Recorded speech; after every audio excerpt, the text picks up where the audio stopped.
Ay hala, grabe na naman ang gutom ni Manay. O mari nakamot magkaraon lamang kita. Napaagi nga ni ako diyan mga Manay sa manok ni Osang. Tanag baka lamang ka mga fried chicken. Diyan na fried chicken ako ta na iyan. Bala ko ta iyan ay uli sa harong. Kaso pang uminagi ako sa sarong tindahan, may nahiling akong sinanlag. Aw ta nakama tilugod akong gutom, nagburok-burok bi ulugod sa tulako. Sabi ko sa tindera, order daw niya ako kain sinanlag. Sabi sa kuya kan tindera, makaon katabi madam. Aw niya ko, syempre natural makaon ako. Tanag-order nga ni ako sa imong sinanlag.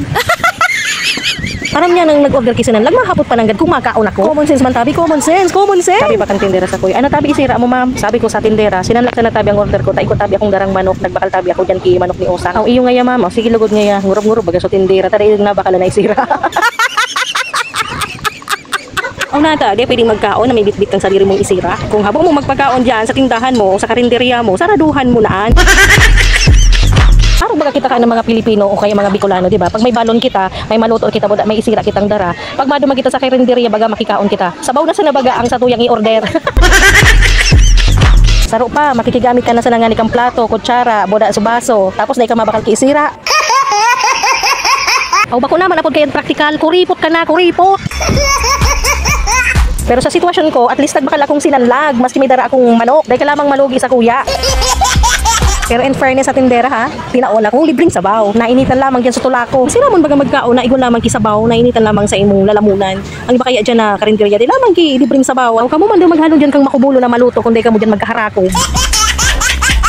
Pero masiramang mananggat tsunami kang sinanlag minda. Kaya nga ni kang napaagi ako, napalingon ako, tagarin niya ako masiramo, nakulon ang bangot, nakulon ang sahog. Kumbaga all in one na, may maluto na, buda may isira pa. Diyan baga mga Manay sa mga inasal, kumakaon ka mo dyan, di ba? May libreng sabaw. Aw ako, ipabalik-balik ko dyan ang crow, sige ko sa nang hagad dyan kisabaw.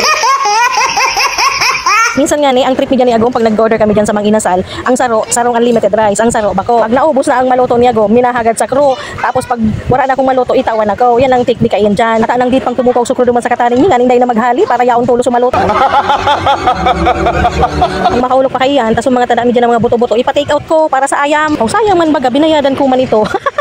Kaway-kaway dyan sa mga relay. Yes, arog ako kayang kasino. Puda arog ako kayang kapadaba ang ayam ko. Nadang nangani kang ayam ko sumotor dyan. Na nagpark na ako. Ayam bato kayang grabe. Taram niyang may dara ako sa iyang pasalubong. Maski sa'yo na ako magkaon mga Manay. Pag ako igon tada dyan ng mga buto-buto. Kung ano pa man dyan ng mga tada. Sayang man baga. Ipagpatos ko iyan. Idara ko yan digdi sa harong. Itaw ko sa ayam ko. Kan sukat kaya iyan na manok na iyan na binakal ko. Isira mi talaga iyan. Kaso di ko na nga ni mapungulan sa gutom. Kaya naka-order baga akong sinanlag. Nagkaon lugod akong sulo. O paano? Mapasalamat ako sa mga followers ko, sa mga non-followers ko, sa mga viewers ko. Maraming salamat sa pagtsatsaga nindo, sa mga efforts sa time nindo kang pagiling sa kuyang video. Bye-bye mo, chup-chup.